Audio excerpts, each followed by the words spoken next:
My condition likes being ignored as little as I do. I must consume another artifact. And soon.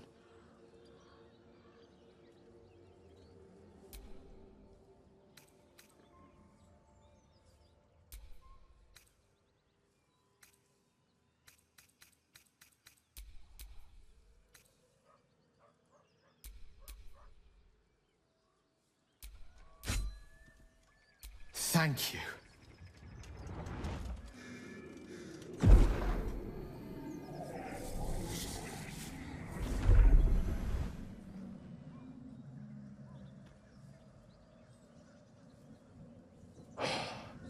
Good gods.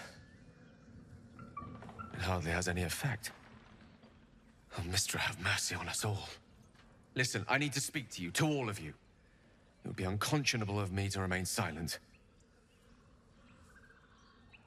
I might just be about to remedy that. You have to know who I was. You have to know who I really am. What I am is a walking shadow of the promise I once held. I'm what one might call a wizard prodigy. Who from an early age could not only control the weave, but compose it. Much like a musician or a poet. Such was my skill that it earned me the attention of the mother of magic herself. The Lady of Mysteries. The goddess Mystra. She revealed herself to me and she became my teacher. In time, she became my muse. And later, even my lover.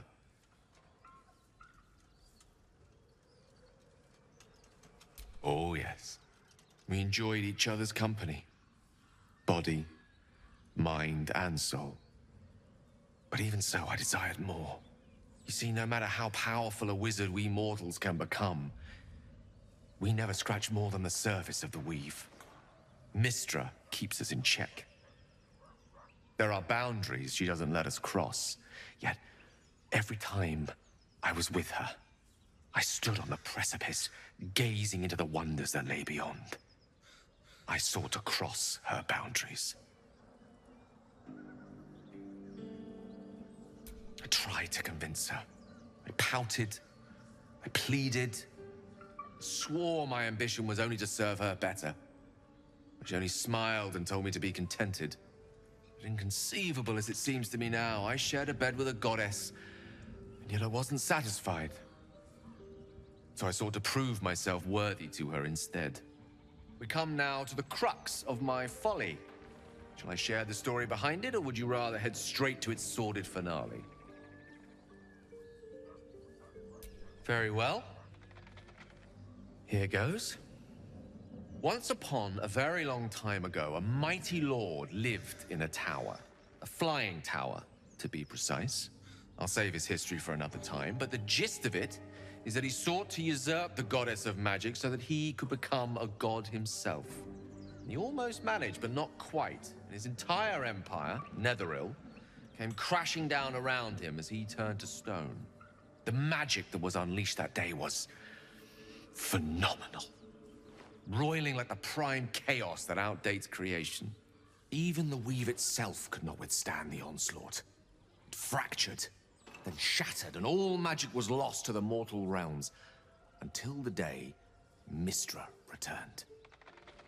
She restored the weave, reuniting all its scattered shards. Or so I thought. Until, in the course of my studies, I learned of a book. A Netherese tome in which a piece of the fractured weave had been sealed beyond her reach. What if, I thought, what if, after all this time, I could return this lost part of herself to the goddess?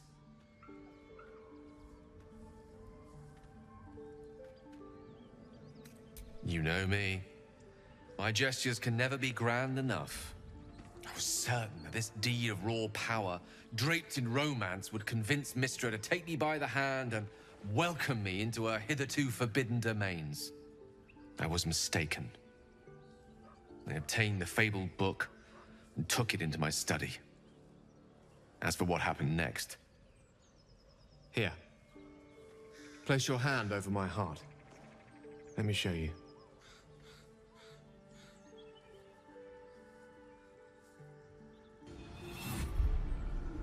You feel the tadpole quiver as you realize Gale is letting you into the dark. You see through Gale's eyes, staring down the corridors of a dread memory.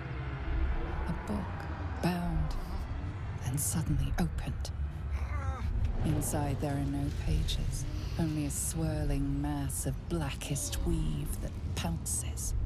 Its teeth, its claws, it's unstoppable as it digs through and becomes part of you. And gods, is it ever hungry.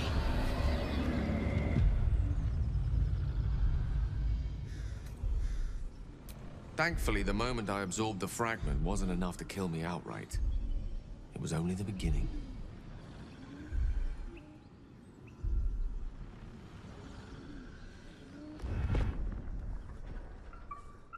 This Netherese blight, this orb, for lack of a better word, is balled up inside my chest. And it needs to be fed.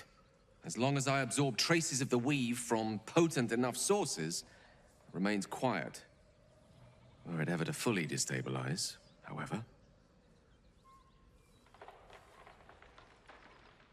I will erupt.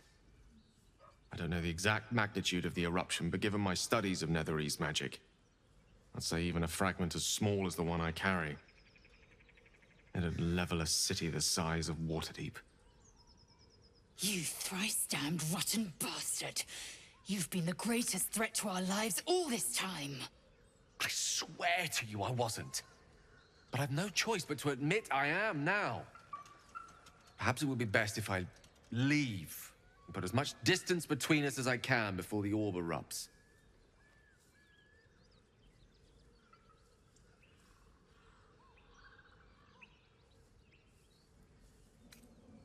I know. All of this. It must feel like a betrayal. Say the word, and we'll part ways.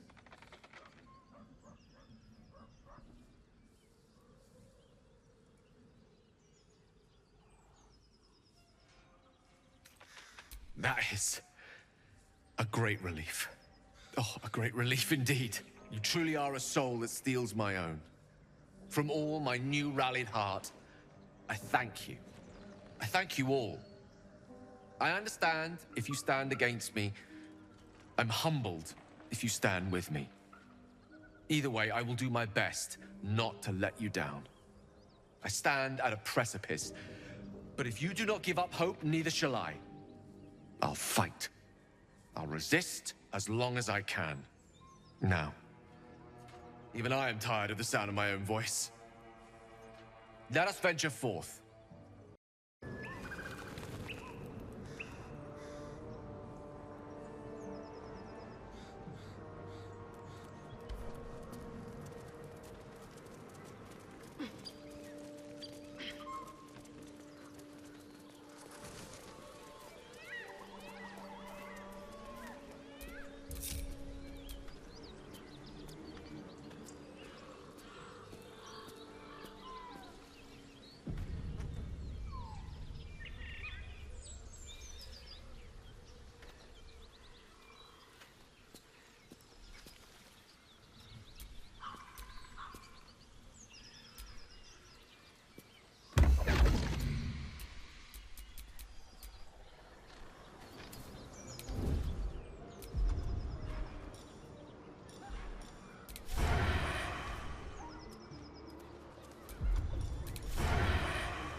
No one stopped me yet.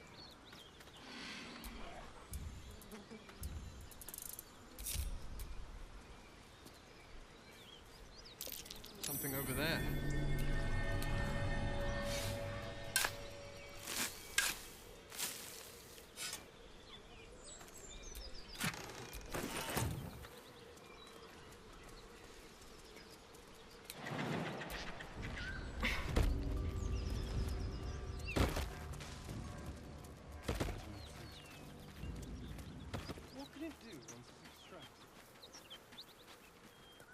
Nothing good can come of it unless it is contained. Why?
What now?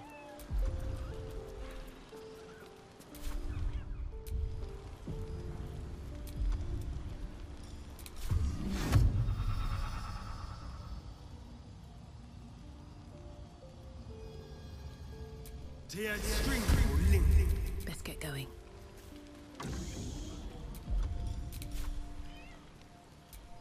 You are unable to speak. You are unable to speak.